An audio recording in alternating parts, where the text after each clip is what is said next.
തേങ്ങ ഒന്നും ഇപ്പൊ ഒരു തേങ്ങന്റെ പോലല്ലോ. ആ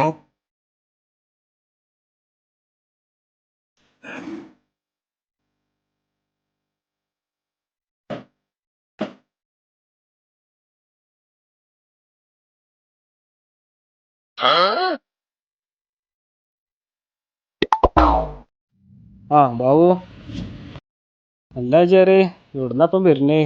ആ കഥ ഒന്നും ഇപ്പൊ പറയണ്ട. രാവിലെ പോയതാ കോഴിക്കോട്ടേക്ക്. കണ്ണൊന്ന് പരിശോധിക്കാനാ. അപ്പം ഡോക്ടർ പറഞ്ഞ കണ്ണാട നിർബന്ധമായിട്ട് വെക്കണം. അപ്പോൾ അവിടെ കണ്ണടക്ക് പറഞ്ഞത്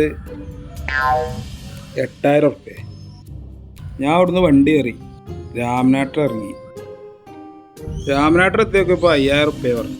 പിന്നെ ആ രാമനാട്ടിൽ നിന്ന് വിട്ട് കൊണ്ടോട്ടി ഇറങ്ങിയപ്പോൾ കൊണ്ടോട്ടി 3000-ന് തരാമെന്ന് പറഞ്ഞു. ഞാൻ അവിടുന്ന് പോന്നു. കീശ്ശേരി എത്തിയപ്പോൾ 1500 ഉള്ളൂ. അപ്പോൾ കീശ്ശേരി എന്നത് വെച്ച് പൈസ എത്രയപ്പോൾ നമുക്ക് ലാഭം? എന്നാ നിങ്ങൾക്ക് നേരെ അതിൽ അങ്ങോട്ട് അരീക്കോട് പോയിക്കൂടെ? ഇനിയോ ചിലപ്പോൾ വെറുതെ ഇട്ടീനി. എന്നോണ്ട് ഓരോ കളിയൊന്നും നടക്കൂല. സംഗതിയൊക്കെ ശരിയാ, ചെറിയ പ്രശ്നമുണ്ടല്ലോ ആചാരേ. അപ്പം എന്തേ കണ്ണട പവറില്ലേ? സംഭവങ്ങൾ പറഞ്ഞൊക്കെ റെഡിയാണ് ആചാരേ. പോരാൻ പറയണല്ലോ ആചാരേ നിങ്ങൾക്ക്.